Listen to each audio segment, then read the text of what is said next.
People ask me what I do for a living, and I say I'm a running coach. Okay, and I teach classes to adults. Mostly I teach classes to adults.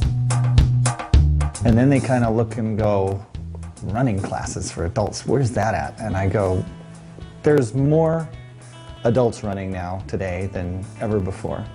And there's also more people getting injured than ever before. And there's a huge population out there that would love to run, love to learn how to run better, but they're afraid of it because they're either going to get hurt, or they are hurt, or they're trying to recover from it, or whatever. And so when I saw that there was a need for people to really want to run without hurting themselves, that's all they really want, then we have spent the last 12 years figuring out how to show them how to do that. The thing about body looseners with ChiRunning is that in order to get your body opened up so that your energy will flow through your body, you want to make sure that all of the joint areas in your body are nice and open and relaxed before you start running, so that if you're tight anywhere, when you start to go run, the impact that you get from that, even though it's minimized with ChiRunning, you still have impact. So you want to minimize it by opening up these joint areas around your body.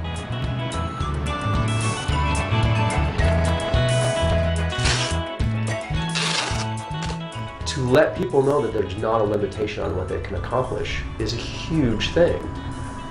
And for them to, not only for you to let them know that, to guide them to that, but then for them to realize that it is really true, that I don't have to limit myself to a 5K, or I don't have to limit myself to walking, or I don't have to limit myself to not trying anymore because I had this one diagnosis, to move forward knowing that you can do something that maybe other people said you couldn't or you shouldn't try, and to open that up and to a world without those limitations, I think is powerful. If you really start looking at your running as a practice, then every time you go out to run, you're always really being mindful and paying attention to what your connection with it is, what you can get from it, what's possible with it. You're always listening, you're always discovering. That's what it's about. It's definitely a practice, and that's the only way you'll really gain the benefits fully, is if you really practice it. All turn to your right. Good.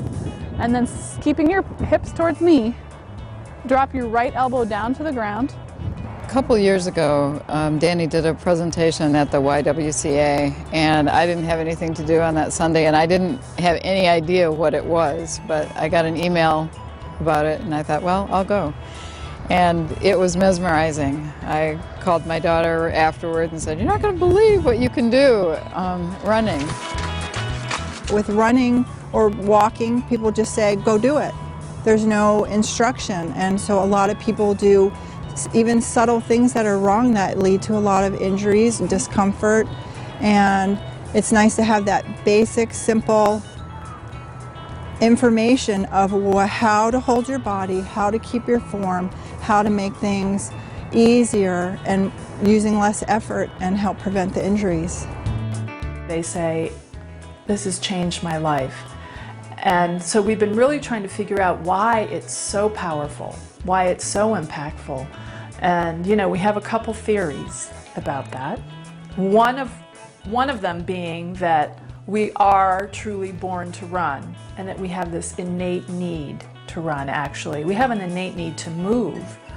But what we're really finding is that when people are allowed to run, really run free, run well, without pain, that it brings up a lot of joy.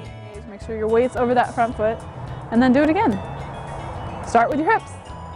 Start with your pelvis. I did a half marathon and I did a personal best. I did 11 minutes less than last year and no pain. It was the first half marathon I've ever run that I really enjoyed the whole thing, and it was just kind of effortless. When you go about changing your movement habits that you've had your whole life, you know, the best way to do it is in small pieces. It's like trying to break a habit. You just do little tiny pieces at a time. So what we've done is we've taken how all the aspects of ChiRunning, broken them down into various little focuses, and then you just take on one at a time, just the smallest little steps. And then eventually, you know, just keep practicing these things, and over a period of time, if you're consistent with your practice, they start adding up. It starts getting intuitive. You start getting a body sense of what it feels like to have all these things working. Close your eyes and think about how a kid running, that's the first thing they do. And they'll close their eyes and they'll see it. And they'll see the kid lean into their run. I say, well, we're just trying to teach people how to run with joy and without injury like they're kids again. People say, well, I've run my whole life. And so we just tell them, yeah, you've run your whole life and you probably know how to run, but you don't run the same way you did when you were a kid. And that's why you're getting injured now, and you didn't get injured when you were a kid. So really it's taking the body they have currently and just saying, look, here's where you can get back to how you used to run.